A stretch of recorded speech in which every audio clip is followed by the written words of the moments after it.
Greetings, greetings, greetings, greetings, and more greetings to you, good people. My name is DJ Oli, and welcome to Point 5 Creative Studios. Chitubu cha content, chitubu chisingapo, chitubu chinonwane munhu wese, chitubu chakavhenekwa chikaongororwa nana mazvikokota kunzi aiwaka chitubu ichi chine content iri healthy, content iri clean, content yakachena yakakodzera kunge chikunzvimwa nemunhu akaita kunge iwewe ndosaka uri pamusoro nhasi. So if it's your first time here, please hit the subscribe button and the notification bell so that you don't miss out on any exciting content uploaded. Kana wanga wagara uri mugari wevana padango kutenda nekukurumidza kubhadhara rent. Thank you very much for supporting Point 5 Creative Studios. Maitino vari kunetsa, maitino vari kupisa, vasi kutomboda izvozvo zviri kuitwa naTemba. Zviri kuitwa naTemba. Hanzi neumwe munhu Temba Mliswa ngaambosangana naTemba Gorimbo. Amborohwa wane chifaiti chemusoro chematsenganzungu kuti aite hunhu chaiwo chaiwo. Nyusi dzatiri kugamuchira zvamanje manje hanzi Temba Mliswa abaleka atiza munyika asisiri munyika netunyaya twake kuti twari kungobuditsawo utu.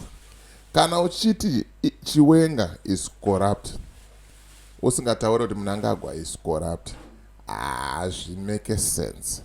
Ndozvatiri kuramba izvozvo, ndozvatiri kubva kutaura kuti ZANU-PF is corrupt. ZANU-PF is full of people vari corrupt. ZANU-PF ndeyehuori. Saka iwewe ukazouya vakutiudza kuti kuZANU-PF kune vamwe vasina huori but vamwe vane huori, baba makutaura nyaya dzekunyeba. But zvisinei, mukuita kwavari kuita ikoko kwachiita yavari kuita iyoyo, amai baby mama wavo ataura kuti Temba ane misoro yevana vadiki yaakacherera kushurugu, achiita masaramusi, achiita marituals. Pandozvitaura panapa kuti guys, vanhu veZANU-PF ava ndeveropa.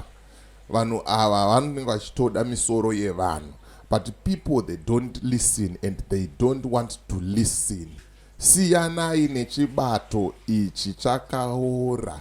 Munofira mahara, munochekereswa, enozvo vana vaishayikwa misoro yavo yakuzobuda zvamanje manje. Pakaipa ndonyaya ndokufamba nayo zvamanje manje. Ndisandapinda munyaya yangu zvizere, ndikuti kana une bhizimusi raunaro rauda kushambadzirwa, ndibate namba dzangu ndodziri paskrini idzo. Kana une nyaya yaunayo yauda kuti ndifambire, ndibate futi pasame number. Ipapo tinodzifambira nyaya dzacho tisingatye, tisingavhunduke, tisingatyiswe nemadenga eZANU-PF nezvigananda izvi ndezvekupenga zvavanenge vachiita sei zvavanenge vachitaura. Handitika right, gwenzi refightomid hanzi nasisikoni raakupera, saka itai muchimhanya mhanya munotora gwenzi nguva ichiripo.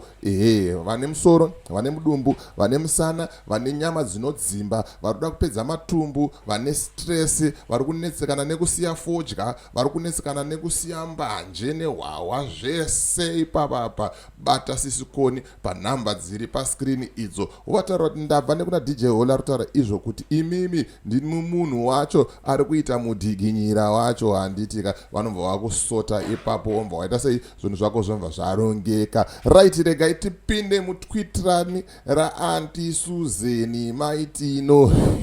Chief wenje unofanira kutogadzira rimwe nhamba rakanzi Maitino. Maitino ari kupisa, ari kutoda. Hanzi Dears Police Zimbabwe. That's the official handle for mapurisa emuZimbabwe. And ZAN. Can you please dispatch the forensic unit to Temba Mliswa, that's his official handle, homestead in Shurugwi, and start digging. You will find skulls of some missing children that were used for some rituals practices. You will thank me later. Love, Maitino. Iwe ndopate chikudze pepe kuti kana muchita zvinhu zvenyu kana siyai maumani panze. Itai zvinhu zvenyu muri one man band, muchita zvinhu zvenyu one. But mukazoda kuinvolva vanhukadzi pamadhiri enyu, ndo pazvinenge zvakaita sei zvakudhakwa, ndo pazvinodhakwira ipapapa. Temba Mliswa painyengetedzwa vachidanana naSuzeni, zvinhu zvavo zvaifamba, but chakazoitika ndechekuti vasiyana manje. Zvinhu zvaita sei? Zvinhu zvadhakwa. Zvikanzi They are most likely to ignore because Temba is working for Mvuma.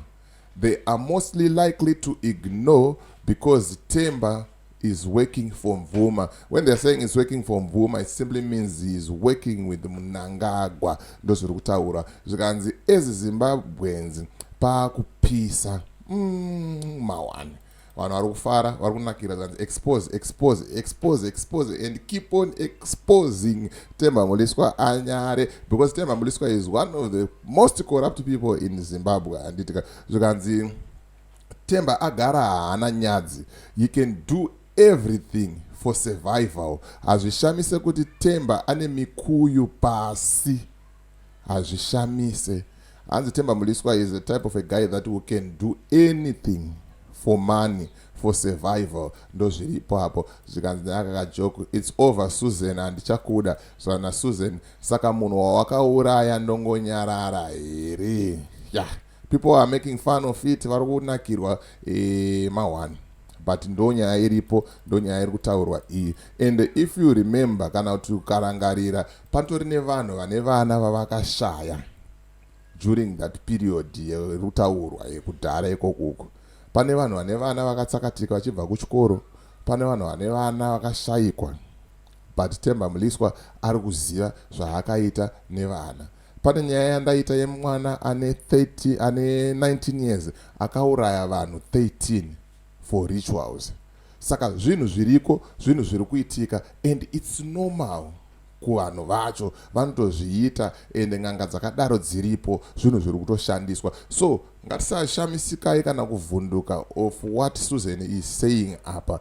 It's real. And Temba Mliswa type yembavha dzisingarambirwe, ndo vanhu vacho ivavava.